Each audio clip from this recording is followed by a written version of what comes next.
Until now, Adobe Firefly was kind of flying underneath the radar. Don't get me wrong, Firefly did make some pretty good AI images. However, it was their generative fill that really stood out and changed the game. However, that's all changing now, and that's because Adobe Firefly's latest update is incredibly impressive. And it seems like Firefly actually took a page out of Leonardo AI's book, because they're making it extremely easy, fast, and fun to create amazing looking images in just a few clicks. So stick around, because in this video, I'll show you some really good prompts to use to take advantage of all of these new Firefly features. So the new update is called Firefly Image 2, and here's how to know you're on it. Once you're over here in the text to image generator, up in the top right hand corner where it says model version, you could see I have Firefly Image 2, which is in beta, clicked. If I click on this, you could see I could select my model version, Firefly Image 2 or Firefly Image 1. Why go back to 1? Because Image 2 is so awesome. Check this out. So I have Image 2 beta selected, and here's the prompt down at the bottom left hand side. Cute baby penguin wearing a red hat and yellow scarf. One of the most awesome things I'm most excited about is the new prompt suggestion autofill. Watch this. It works similar to like a Google search autofill, but this time it's going to do it in the form of a prompt to help guide you in creating that perfect prompt or image you're looking for. Watch this. Let's go ahead and go to the bottom, and let me just remove this, and I'll leave it at cute baby penguin. So start typing cute baby penguin. As I start the typing process, look what just pops up. Prompt suggestions. And the more and more that you type, the more suggestions you'll get, and it'll change up a little bit. So you can see right here, it gives me 5 automatically. Cute baby penguin standing on a sandbank in the sunshine. If you liked one of these, or if you want to continue typing, just start to type. And so the next one, I started typing walking, and now you can see it changes up. The prompt will change the suggestion based off of what I'm typing. So now I have cute baby penguin walking, and then I have 5 options to choose from. If I go back to just cute baby penguin, you could see now it changes it back up again. So I'll go with the first one, cute baby penguin standing on a sand bank in the sunshine. Now let's go ahead and hit generate. And so you can actually toggle the suggestion box down here at the bottom. There's this little button right here that's called suggestions. In my opinion, I'd recommend leaving that on. Okay, so then there we go. There is a new cute baby penguin standing on the sandbank in the sunshine. Now, keep this in mind. This is where Adobe Firefly really stands to shine. Let's just say I have this photo, but I want it to be more realistic. This is what you can do to accomplish just that by just a slider option. Over here on the right hand side, you can see towards the top, it's going to say content type, photo, and art. The first thing you want to do is just change this up to photo, okay? So now we're going to get more of a photo realistic type image instead of a art type image like this is in this case right here. Now we have photo selected. Now, do you notice right below that we have what's called visual intensity? This slider box is going to determine how much of a photorealistic characteristic your photo will have. So if I slide it to the left, it's going to have a more photorealistic type of effect. If I slowed it all the way to the right, it's going to have more of a dynamic effect. Adjust the overall intensity of your photo's existing visual characteristics. Look at that. Huge difference. So I changed it up from art to photo, moved the visual intensity all the way over to the left, and I got just that. Let me go ahead and click on this right here, and then, I mean, look at this. This is extremely photorealistic. Before, Adobe Firefly didn't really have these capabilities. In fact, it would almost struggle to make some really good photorealistic shots. That doesn't happen anymore. Let me show you now if I move this slider all the way to the right. Now look at this. Can't you tell the difference? Now it still looks a little bit photorealistic because I have as the content type chosen photo, but you could see it adjusts the intensity of it and it makes it a little bit more dynamic. This works incredibly well, and it really reminds me of Leonardo AI's photoreal functionality. Of course, you can change the aspect ratio with your landscape, portrait, square, widescreen. Style. This slider is incredibly helpful too, so you can see if I hover over this eye right here, it says adjust the strength of style matching and effects with a single control.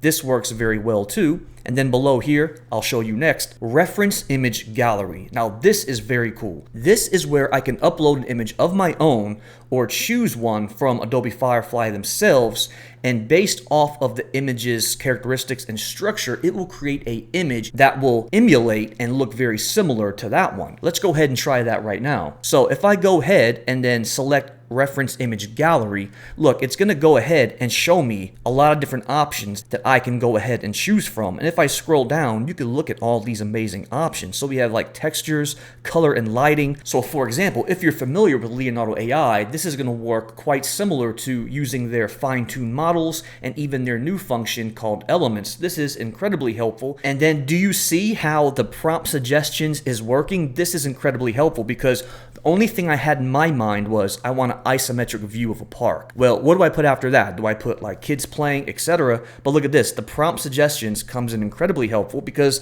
now I can go with the last one, isometric view of a park with stone, cubes, and benches. Let's go ahead and click on that. I'm going to leave my photo style here, and I have my reference image gallery chosen, and so you can see on the right hand side, that's the image I'm going for. Let's go to visual intensity. Let's move that basically into the middle, and let's go ahead and hit generate. Look at that. That's amazing. So I get just that. But what would happen if I had my own image that I wanted to emulate in Firefly from a different AI image maker like Leonardo AI or Midjourney? You could do the same thing, but this time using your own image. So let's go ahead and X this out over here, and now let's go to upload your image. Once you go to upload your image, you can see that my images are going to appear right here. Select this photoreal rhinoceros that I made from Leonardo AI. So I went ahead and uploaded it, and here it is right here. So now I'm going to come down, and then look again, the prompt suggestions is incredibly handy. Documentary style photo of a rhino. That's kind of where I stopped, and let's go ahead and then just click one. I'll do the green foliage, and I'm going to bring my visual intensity all the way over to the left. I want it to look very photorealistic since this was made in Leonardo AI Photoreal. Now let's go ahead and change it up. I have it in landscape. Let's go ahead and see what happens with widescreen. Go ahead and hit generate. Man, look at that. That is fantastic. Now, so for reference, let me show you my original image that I made in Leonardo AI. Here is the one that we uploaded in Leonardo AI. Now look at this screen right here. This looks fantastic. And now look at these images it made for us over here. Here is the Leonardo AI one right here in the middle. X that out. Look at these right here. Incredibly realistic. And so like I said before, Adobe Firefly used to struggle with their photorealistic sort of images. No longer. Let me scroll down a little bit and then show you all these other options that we have to work with now. Check out the effects over here on the right hand side. Now if you've used Firefly before, you've known that there's been all sorts of effects, but now if I hit all, look at this expansion right here. Look at this. It just keeps going and going and going now, and so you can get a lot of different style effects. This would be similar to like Leonardo AI Elements, but in this case this shows a lot more. So if I just stop right here under effects, check this out over here on the right hand side.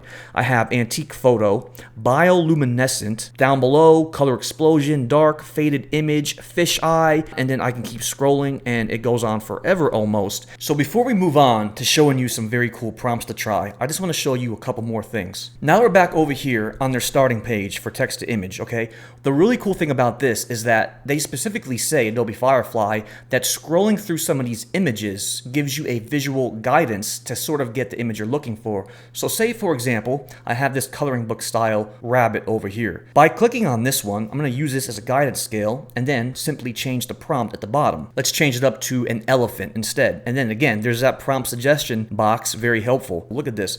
This looks fantastic. And so just like that, I have a very good coloring book for images to choose from. And so if you're just starting out, I would definitely recommend this method with this starting process right here on Adobe's page in text to image, and then just create things based off of a selection that you see visually right here. So everything can be navigated and chosen from the right hand column. I'm going to scroll all the way to the bottom, and down here at the very bottom, do you see what's called advanced settings? Go ahead and expand on this. This is extremely helpful. This is going to be exclude from image. This will work in a similar fashion to negative prompts. Okay, so one more thing, moving on. Let's select an image that's going to look like a photorealistic image right here. Here we are, we have this really good looking image of this dog underneath the water trying to get a tennis ball. If I was on a different sort of image that wasn't so photorealistic, like the one I showed you just before with the lemon, this option will not be available. So once you're really focusing on photorealistic, over here in the bottom right hand corner, again, right above advanced settings, now we have another option called photo settings. Go ahead and expand on this. Now,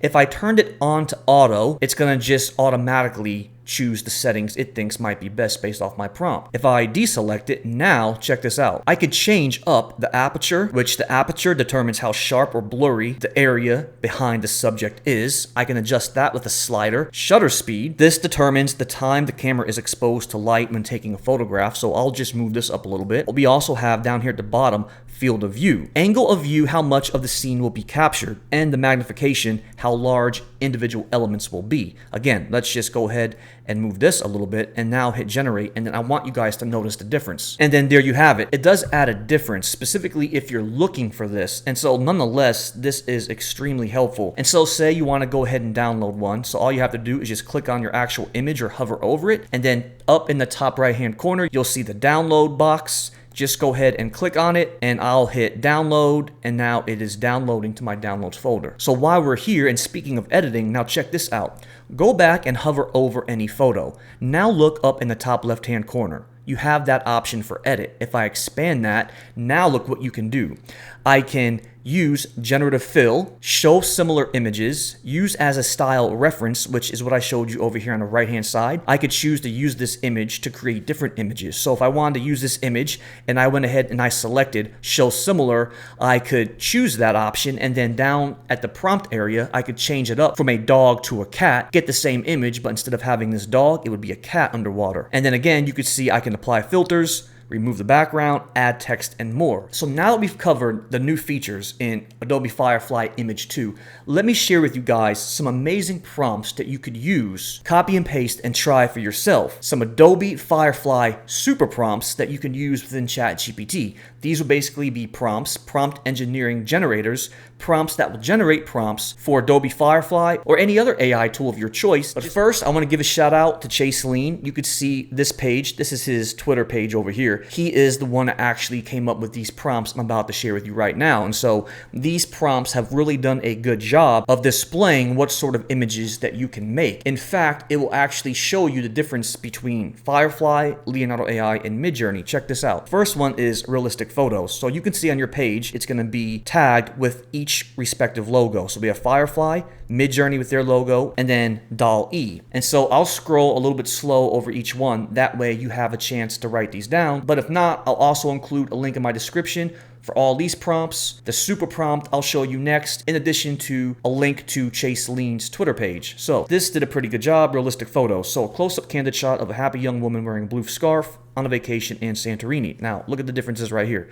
We have Adobe Firefly, bottom left Midjourney, bottom right DALL-E.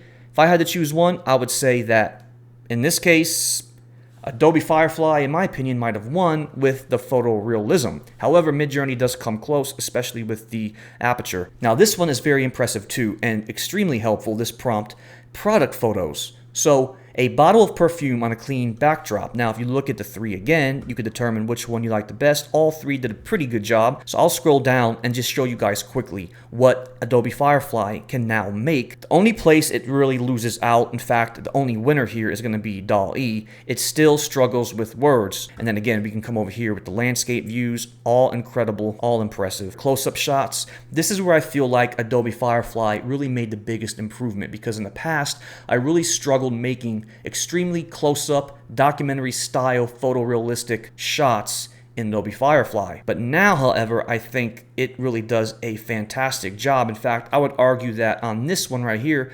Firefly probably wins. And then again, you can see we have vector graphics, a great job with pixel art, whereas Midjourney struggles a little bit. Firefly did a great job here.